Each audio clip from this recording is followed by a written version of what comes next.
This is Beat U.S.A, your daily dose of health news. Let's talk about the Make America Healthy Again report.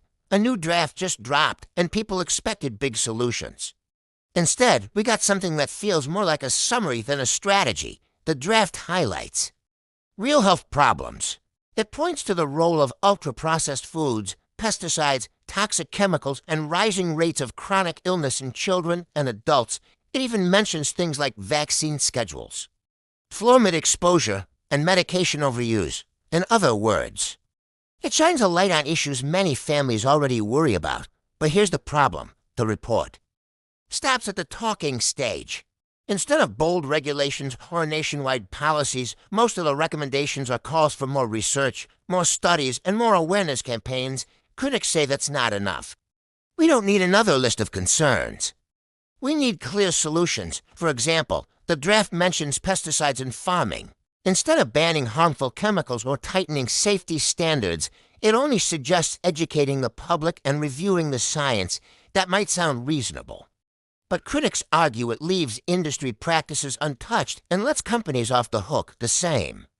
Pattern shows up in food policy. The plan talks about labeling, encouraging healthier school meals, or promoting whole milk.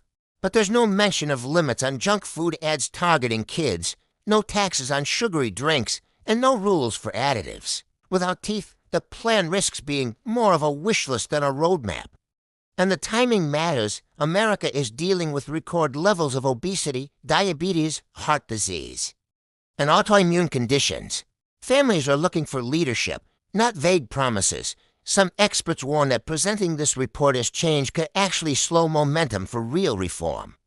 That doesn't mean the entire plan is bad. At least it acknowledges the impact of food systems and environmental toxins on health, which is something traditional reports often ignore. Even celebrities and advocates are applauding the effort to put children's health on the political agenda. But without enforcement and funding, those words won't move the needle. So here's the big question. Is this report just a conversation starter, or is it the end of the conversation? Lawmakers and families alike should be asking, if this is the best plan on the table, what's next?